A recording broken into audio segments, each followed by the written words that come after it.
Let me get straight to it. I know people in our country are frustrated with our politics. I know they feel that much gets promised, but not enough is delivered. I know they watch the news or read the papers and wonder why, in the face of the facts as they have them, choices are made as they are. I know that they dislike Westminster game playing, the short-termism and the lack of accountability. But most of all, I think people are tired of the false choice between two versions of change that never go beyond a slogan. I've been Prime Minister for nearly a year now, and it is a privilege of my life. I know the fundamentals of our great country are solid and timeless. Its people are its greatest strength, economically and socially. Their hopes and genius are what propel us forward, not government. Government can set the framework, step in when needed, and step back when necessary. It can make big decisions. But what I've concluded during my time so far as Prime Minister is that those decisions, the decisions that could bring real change, change that could alter the trajectory of our country, can be so caveated, so influenced by special interests, so lacking in debate and fundamental scrutiny, that we've stumbled into a consensus about the future of our country that no one seems to be happy with. And this is because too often, motivated by short-term thinking, politicians have taken the easy way out, telling people the bits they want to hear, and not necessarily always the bits they need to hear. Now, we are making progress, including on my 5 priorities. Inflation, down again today and on track to be halved. Fastest growth in the G7 over the last 2 years. Debt on target to be falling. The NHS, treating more patients than last year. And small boats, crossing significantly down on last year. But put simply, that isn't enough. If for too many there remains a nagging sense that the path we're on, no matter which party is in government, isn't quite what we hoped for, and that no one seems to have the courage to say so.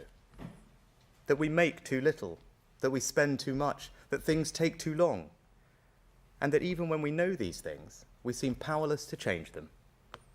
Now, I'm here today to tell you that we do not have to be powerless. Our future doesn't have to be a foregone conclusion. Our destiny can be our own choosing, but only if we change the way our politics works. Can we be brave in the decisions we make, even if there is a political cost? Can we be honest when the facts change, even if it's awkward? And can we put the long-term interests of our country before the short-term political needs of the moment, even if it means being controversial? I've spent my first year as Prime Minister bringing back stability to our economy, your government, and our country. And now it is time to address the bigger long-term questions we face. The real choice confronting us is, do we really want to change our country and build a better future for our children? Or do we want to carry on as we are? I've made my decision. We are going to change. And over the coming months, I will set out a series of long-term decisions to deliver that change. And that starts today, with a new approach to one of the biggest challenges we face, climate change. No one can watch the floods in Libya or the extreme heat in Europe this summer and doubt that it is real and happening. We must reduce our emissions. And when I look at our economic future, I see huge opportunities in green industry. The change in our economy is as profound as the Industrial Revolution, and I'm confident that we can lead the world now as we did then. So I'll have no truck with anyone saying we lack ambition. But there's nothing ambitious about simply asserting a goal for a short-term headline without being honest with the public about the tough choices and sacrifices involved, and without any meaningful democratic debate about how we get there. The Climate Change Committee have rightly said, you don't reach net zero simply by wishing it. Yet that's precisely what previous governments have done, both Labour and Conservative. No one in Westminster politics has yet had the courage to look people in the eye and explain what's really involved. That's wrong, and it changes now. The plans made on your behalf assume this country will take an extraordinary series of steps that will fundamentally change our lives. a ban on buying new boilers, even if your home will never ever be suitable for a heat pump, a ban that takes effect in just 3 years for those off the gas grid, and mandatory home upgrades for property owners in just 2 years' time. There have even been proposals for taxes on eating meat, new taxes on flying, compulsory car sharing if you drive to work, and a government diktat to sort your rubbish into 7 different bins. Now, I believe deeply that when you ask most people about climate change, they want to do the right thing. They're even prepared to make sacrifices. But it cannot be right for Westminster to impose such significant costs on working people, especially those who are already struggling to make ends meet, and to interfere so much in people's way of life without a properly informed national debate. That's especially true because we're so far ahead of every other country in the world. We've had the fastest reduction in greenhouse gas emissions in the G7, down almost 50% since 1990. France, 22%. The US, no change at all. China, up by 300%. And when our share of global emissions is less than 1%, how can it be right that British citizens are now being told to sacrifice even more than others? Because the risk here, for those of us who care about reaching net zero, as I do, is simple. If we continue down this path, we risk losing the consent of the British people. And the resulting backlash would not just be against specific policies, but against the wider mission itself, meaning we might never achieve our goal. That's why we have to do things differently. We need sensible green leadership. It won't be easy, and it will require a wholly new kind of politics. A politics that is transparent and the space for a better, more honest debate about how we secure the country's long-term interests. So how do we do that? What is our new approach to achieving net zero? Well, first, we need to change the debate. We're stuck between 2 extremes. Those who want to abandon net zero altogether because the costs are too high, the burden's too great, or in some cases, they don't accept the overwhelming evidence for climate change at all. And then there are others who argue with an ideological zeal, we must move even faster and go even further, no matter the cost or disruption to people's lives, and regardless of how much quicker we're already moving than any other country. Both extremes are wrong. Both fail to reckon with the reality of the situation. Yes, net zero is going to be hard and will require us to change. But in a democracy, we must also be able to scrutinise and debate those changes, many of which are hidden in plain sight, in a realistic manner. This debate needs more clarity, not more emotion. The test should be, do we have the fairest credible path to reach net zero by 2050 in a way that brings people with us? Since I've become Prime Minister, I've examined our plans, and I don't think they meet that test. We seem to have defaulted to an approach which will impose unacceptable costs on hard-pressed British families, costs that no one was ever really told about, and which may not actually be necessary to deliver the emissions reduction that we need. And why am I confident in saying that? Because over the last decade or more, we've massively over-delivered on every one of our carbon budgets, despite continuous predictions we'd missed them. We've seen rapid technological advances, which have made things like renewables far cheaper. Just consider offshore wind, where costs have fallen by 70% more than we projected in 2016. And people are increasingly choosing to go green. Look at how demand for electric vehicles has consistently outstripped forecasts. Now, given all these things, I'm confident that we can adopt a more pragmatic, proportionate, and realistic approach to meeting net zero that eases the burdens on working people. And that's the second part of our new approach. Now, I'm not saying there will be no hard choices, and nor am I abandoning any of our targets and commitments. I am unequivocal that we will meet our international agreements, including the critical promises in Paris and Glasgow to limit global warming to 1.5 degrees. I'm proud that our country leads the world on net zero with the most ambitious 2030 target of any major economy. And as we're committed as ever to helping developing countries.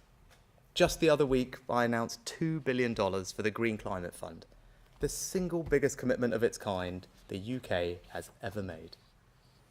But we can do all of this in a fairer, better way. And today I can set out details of what our new approach will mean for people. That starts with electric vehicles. We're working hard to make the UK a world leader. I'm proud that we've already attracted billions of new investments from companies like Tata's Jaguar Land Rover Gigafactory. And I expect that by 2030, the vast majority of cars sold will be electric. Why? Because the costs are reducing, the range is improving, the charging infrastructure is growing. People are already choosing electric vehicles to such an extent that we're registering a new one every 60 seconds. But I also think that, at least for now, it should be you, the consumer, that makes that choice, not government forcing you to do it. Because the upfront cost still is high, especially for families struggling with the cost of living. Small businesses are worried about the practicalities. And we've got further to go to get the charging infrastructure truly nationwide.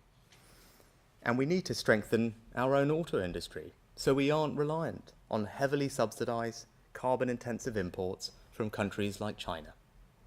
So to give us more time to prepare, I'm announcing today that we're going to ease the transition to electric vehicles. You'll still be able to buy petrol and diesel cars and vans until 2035. Even after that, you'll still be able to buy and sell them second-hand. We're aligning our approach with countries like Germany, France, Spain, Italy, Australia, Canada, Sweden, and US states such as California, New York, and Massachusetts, and still ahead of the rest of America and other countries like New Zealand. Now, to get to net zero, we also need a fairer, better approach to decarbonising how we heat our homes. We're making huge advances in the technologies that we need to do that, like heat pumps. But we need a balance between incentivising businesses to innovate so heat pumps become even cheaper, more effective and more attractive, but without imposing costs on hard-pressed families at a time when technology is often still expensive and won't work in all homes. For a family living in a terraced house in Darlington, the upfront cost could be around £10,000. Now, even the most committed advocates of net zero must recognise that if our solution is to force people to pay that kind of money, support will collapse and will simply never get there. So I'm announcing today that we will give people far more time to make the necessary transition to heat pumps. We'll never force anyone to rip out their existing boiler and replace it with a heat pump. You'll only ever have to make the switch when you're replacing your boiler anyway, and even then, not until 2035. And to help those households for whom this will be the hardest, I'm introducing a new exemption today so that they will never have to switch at all. Now, this doesn't mean I'm any less committed to decarbonising our homes. Quite the opposite. But rather than banning boilers before people can afford the alternative, we're going to support them to make the switch. I'm announcing today that the boiler upgrade scheme, which gives people cash grants to replace their boiler, will be increased by 50% to £7,500. There are no strings attached, the money will never need to be repaid, and this is one of the most generous schemes of its kind in Europe. Next, energy efficiency. Now, this is critical to making our homes cheaper to heat. That's why we've got big government grants, like the Great British Insulation Scheme. But under current plans, some property owners would have been forced to make expensive upgrades in just 2 years' time. For a semi-detached house in Salisbury, you could be looking at a bill of £8,000. And even if you're only renting, you'll more than likely see some of that passed on in higher rents. That's just wrong. So those plans will be scrapped. And while we will continue to subsidise energy efficiency, we'll never force any household to do it. And that's not all. The debate about how we get to net zero has thrown up a range of worrying proposals. And today I want to confirm that under this government, they will never happen. The proposal for government to interfere in how many passengers you can have in your car, I've scrapped it. The proposal that we should force you to have 7 different bins in your home, I've scrapped it. The proposal to make you change your diet and harm British farmers by taxing meat, or to create new taxes to discourage flying or going on holiday, I've scrapped those too. And nor will we ban new oil and gas in the North Sea, which would simply leave us reliant on expensive imported energy from foreign dictators like Putin. We will never impose these unnecessary and heavy-handed measures on you, the British people. But we will still meet our international commitments and hit net zero by 2050. And if we're going to change politics in the way I'm talking about, we can never allow carbon budgets to be set in the same way again. The last carbon budget process was debated in the House of Commons for just 17 minutes and voted through with barely any consideration given to the hard choices needed to fulfill it. It was the carbon equivalent of promising to boost government spending with no way to pay for it. That's not a responsible way to make decisions which have such a bearing on people's lives. So when Parliament votes on carbon budgets in the future, I want to see it consider the plans to meet that budget at the same time.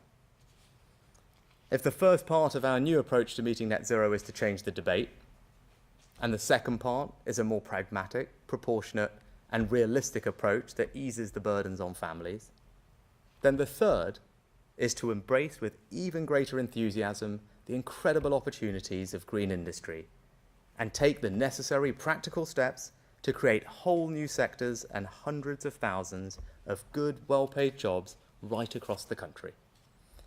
We're already home to 4 of the world's largest offshore wind farms.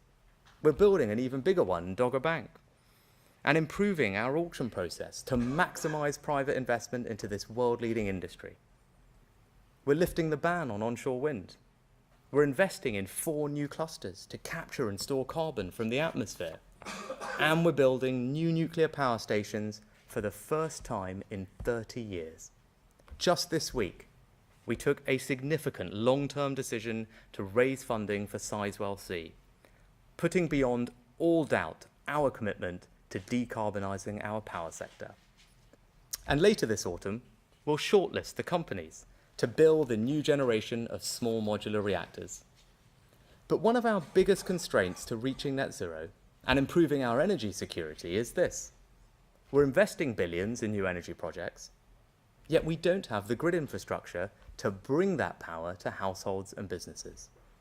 And when energy security is national security, that's unacceptable. Right now, it can take 14 years to build new grid infrastructure. There are enough projects waiting to be connected to generate over half of our future electricity needs. So I can announce today that the Chancellor and Energy Security Secretary will shortly bring forward comprehensive new reforms to energy infrastructure. We'll set out the UK's first ever spatial plan for that infrastructure to give industry certainty and every community a say.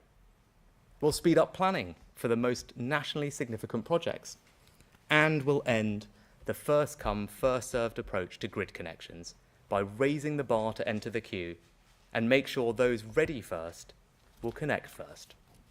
So from offshore wind to nuclear to a revolution in our energy infrastructure, investors should have absolute confidence that we're getting on with the job and the UK will remain the best place in the world to invest in the green industries of the future.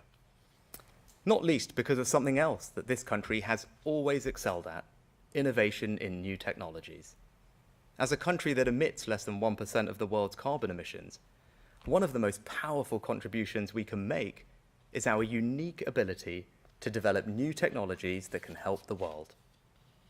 Like the Sense Wind team in Scotland developing the technology to service offshore floating wind turbines while still out at sea. Or the researchers at Cambridge who pioneered a new way to turn sunlight into fuel. And that's why today we're going further, creating the new £150 million Green Future Fellowship.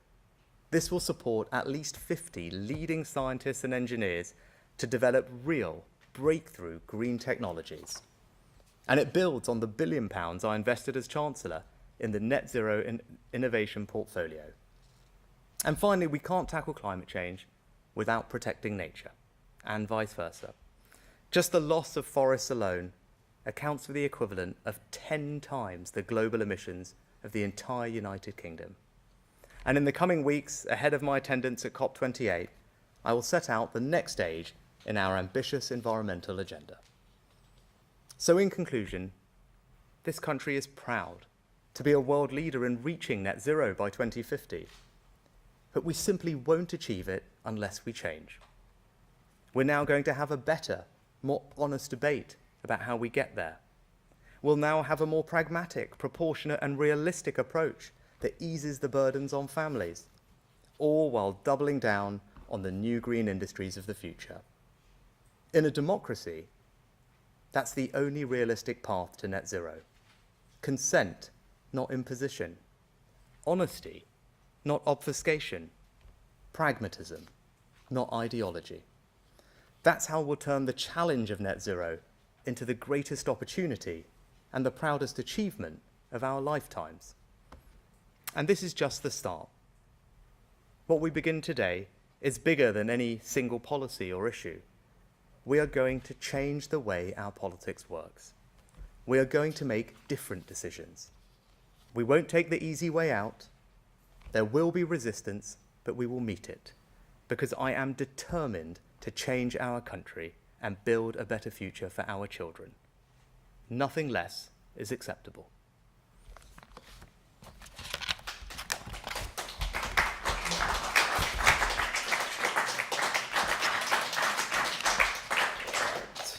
I'll turn to some questions from the media. Could we start with the BBC, please?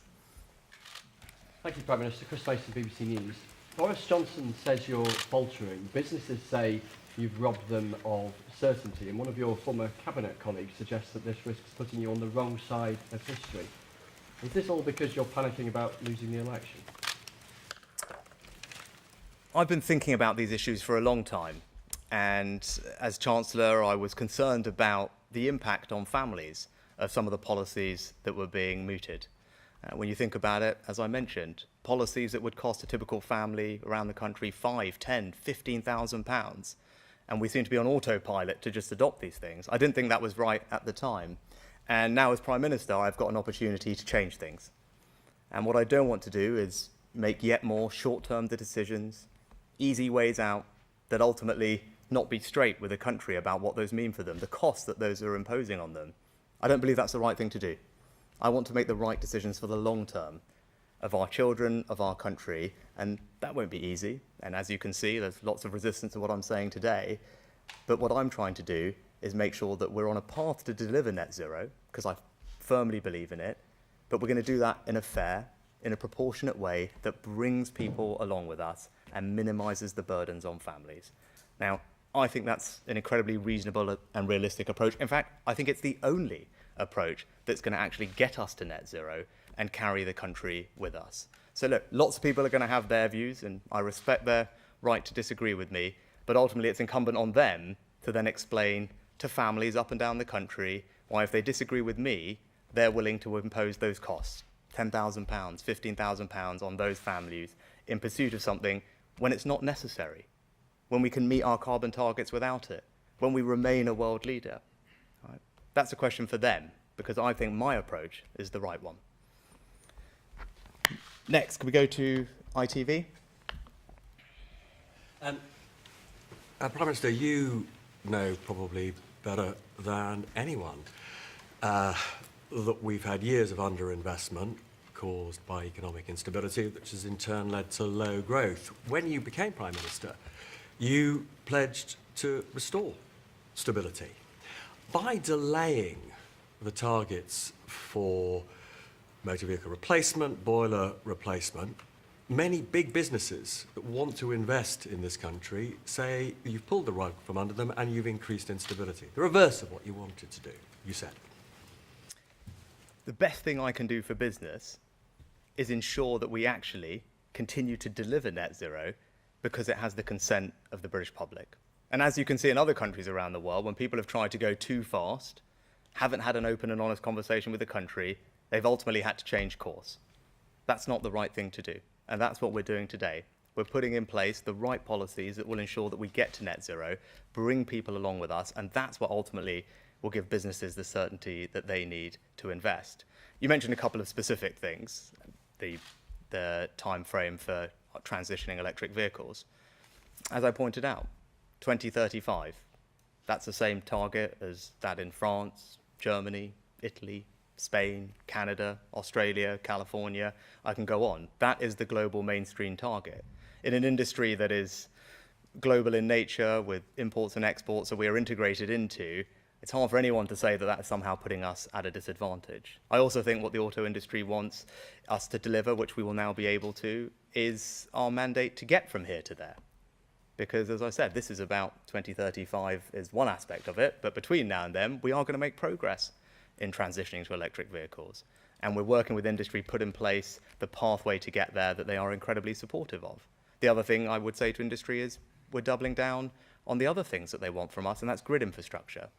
If I speak to any business today that is interested in this space, and my cabinet colleagues over there will be nodding, right? If you speak to Mark, speak to Kemi, speak to Claire, what does every business ask them about? How do we connect to the grid faster? We want to decarbonise, we want to grow, but if it's going to take us years to connect, that's not going to work. We're not going to get to energy security or net zero that way. That's why the reforms that I announced today that the Chancellor and the Energy Security Secretary will flesh out in more detail in the coming weeks will make a transformative difference for business, and particularly those in the power sector, those companies that are queuing up to deliver more renewables, and you'll know that because you speak to them as well, Robert. They'll all be asking about grid connections, but we're about to bring forward the most transformative plans that anyone has done to upgrade our grid infrastructure and speed up connections to it. So I think any which way you look at it, we're continuing to do the right things for business, whether it's investing in R&D to realise the benefits of innovation. Again, that's something we can do better than almost anyone. Speeding up grid connections, but most importantly, providing the certainty and clarity that we have a path that is sustainable because it's going to be done with people's consent. And I think that is something that they will prize above everything else. Next, we go to GB News. Prime Minister, you mentioned there the unacceptable costs on hard-pressed British families. How much will these changes save the average working family? And you talk about consent. Why not put net zero by 2050 to a referendum of the British people?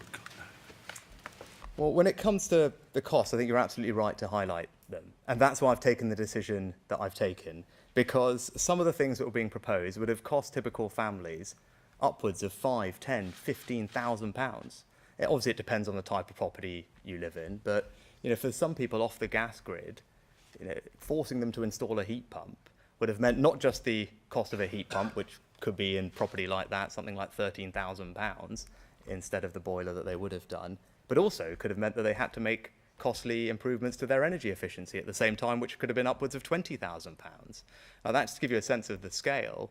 Or you take energy efficiency upgrades, which again, we were 2 years away from imposing on people. The average cost of those energy efficiency upgrades is about £8,000. For a quarter of all households, they're well upwards of 10. Right? These are the types of numbers that we're talking about. So, look, I get that lots of people out there are going to be critical of what I'm doing today. They'll have their own views. But as I said earlier, I guess the question for all those people who are criticising this approach is to ask them to justify to all those families up and down the country why they think it's right, to ask them to find £5,000, £10,000, £15,000, £20,000 at a time when budgets are obviously tight, because we're working on getting inflation down, in pursuit of a goal that we can deliver without doing those things in a measured way, and still at the same time be world leading with our ambition. That's the question for everyone else. I'm interested in doing the right long-term thing for the country and actually bringing people along with me and minimising those costs on families. And that's why I think what we're announcing today, it is a break from the past, it is a change.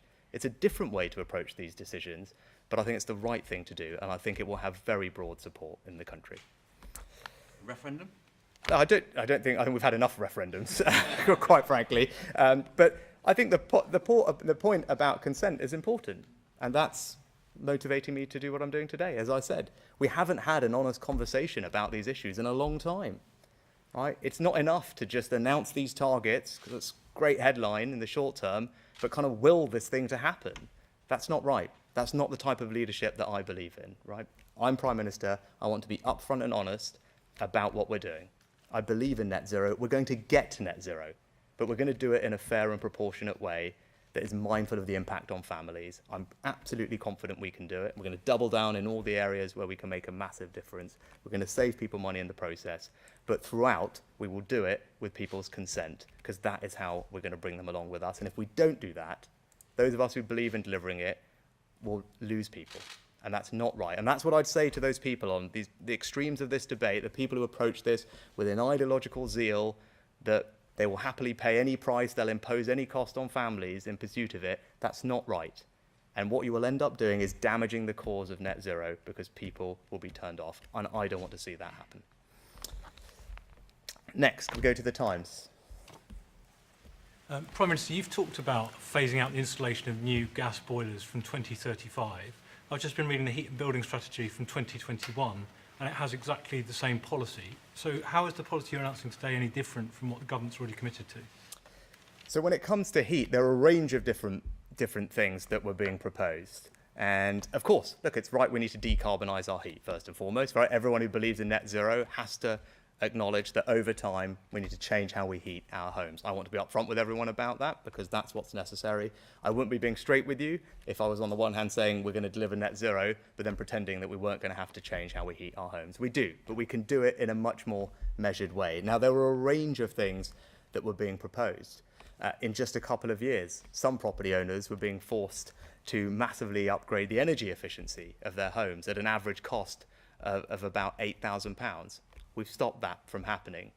A year after that, we were proposing that those off the gas grid were going to have to make changes to their boilers. And as I said, for many of those people, this was exorbitantly expensive or actually just deeply impractical. We've stopped that from happening. And for everybody else, we will have to make the change. Right? 2035 is the right type of time frame, because boilers on average last about 15 years. And if we want to get to 2050 and be net zero compliant, you work backwards, that's about the right time frame. So we shouldn't be doing things before then, but that's a sensible time frame to do it. But as I've announced today, we recognise that there are a number of properties for whom this just won't make sense with the technology and what we know today. And that's why we're introducing a new exemption, which will cover about a fifth of all households.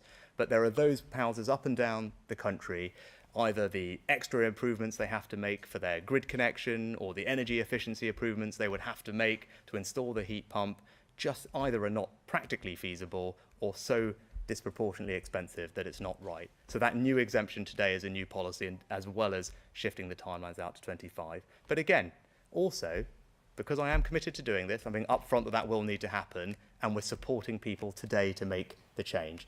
So we have a scheme called the Boiler Scrappage Scheme, which provides families with £5,000 right now if you want to make that transition yourself. I'm increasing that today by 50% to £7,500. Now, that's a significant increase. It means it's one of the most generous schemes in Europe. But also, roughly, that £7,500 is about the difference between a typical heat pump and a typical boiler. Obviously, it will vary by circumstances.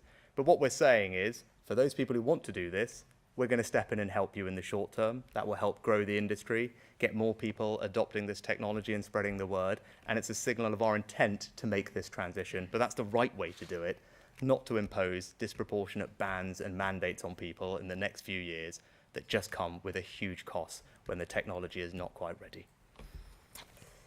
Next, we go to the Daily Mail. Thanks, PM. Jason Groves from the Daily Mail. You mentioned the government's carbon budgets. They're legally binding. Some of this other stuff is in law. Can you deliver this package without changing the law? And we've heard from some people on your own benches there is opposition on your side to some of this. Are you confident you can win those votes? You're the chief whip lurking over there. What's he telling you? Can you carry the party on this? On the first one, I just want to be absolutely unequivocal about this. We remain completely 100% committed to all our targets, both our international targets, Paris, COP, but also our domestic targets. The nationally determined contributions to 2030 target, all of those remain. Not just that we committed to them, though, we are confident of delivering them. Energy Security Secretary and I have spent a lot of time since she got the job to go over all of this, and we are entirely confident that even with these changes, we are still on track to meet all our obligations.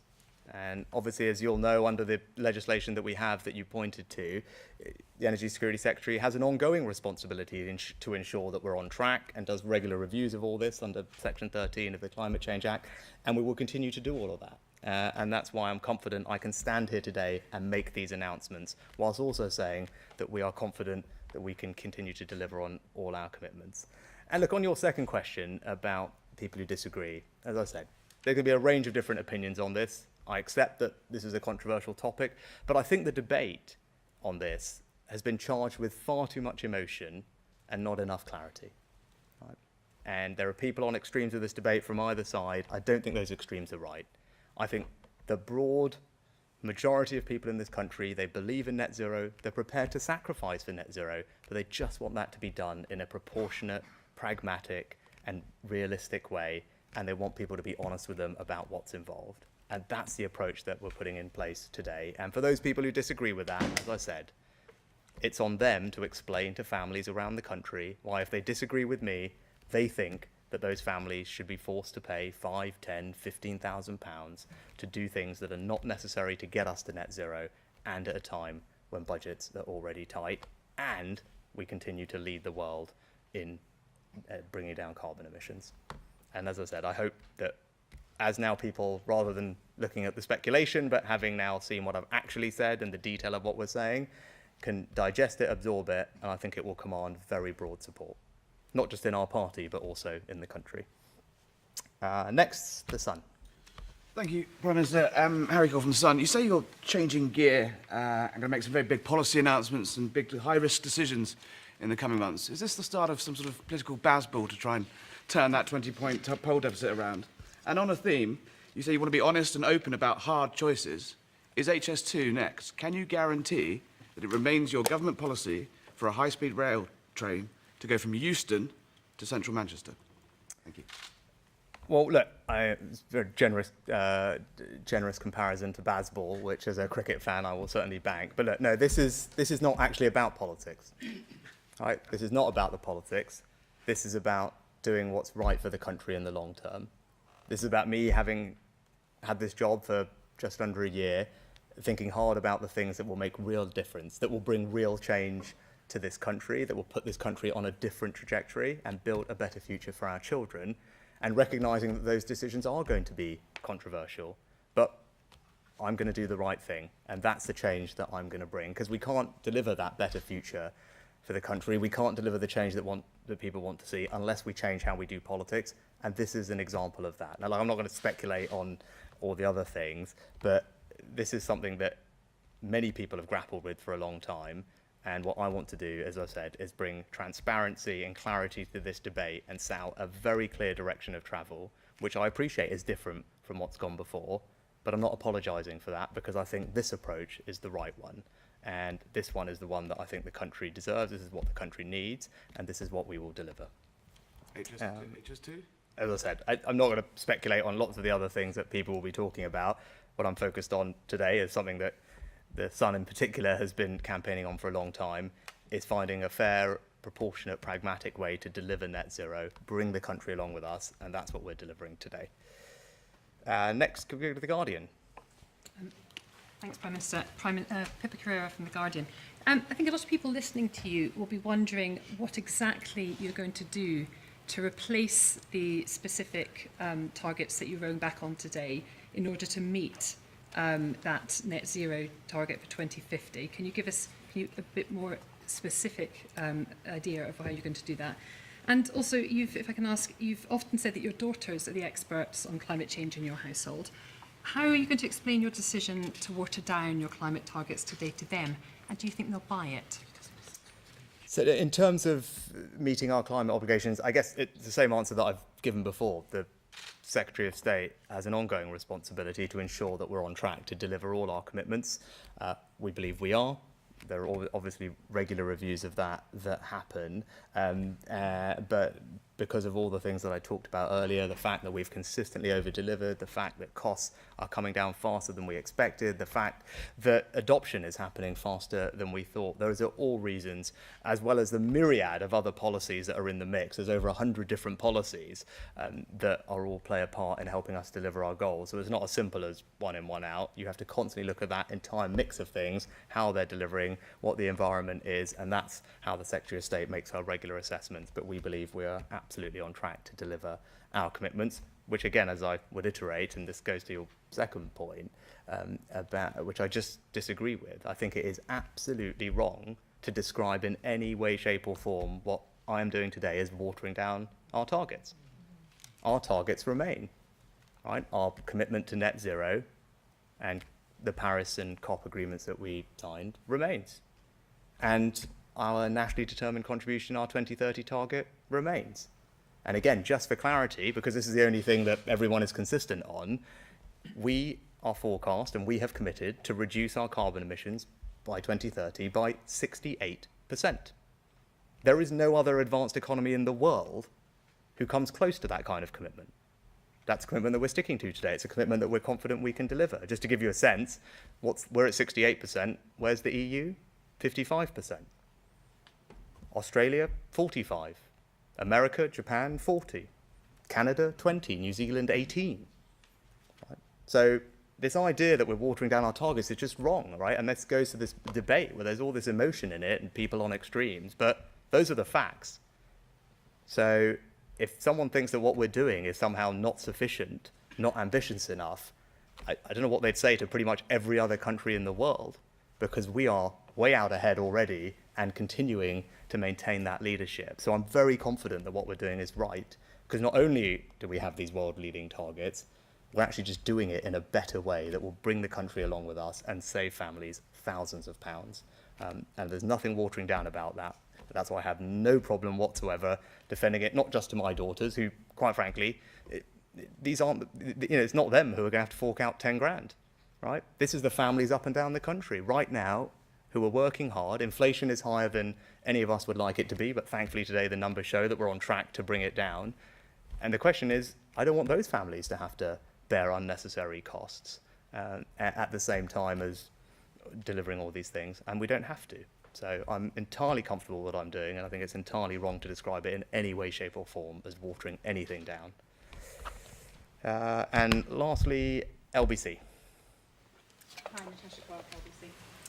Theresa May brought in the net zero target in 2019, as you know. Why has it taken the Conservative Party 4 years to be honest about the cost of net zero and what it all means for us? And will you now be honest today and admit that despite this delay, despite these pushing back, getting to net zero will cost Britain and the taxpayer quite a lot of money? I don't think this is about actually individuals or personalities. As I said in my speech, right, look, we talk about net zero in 2008, the original act, and I think both parties over that long period of time, haven't had this honest conversation with the country about what exactly is involved.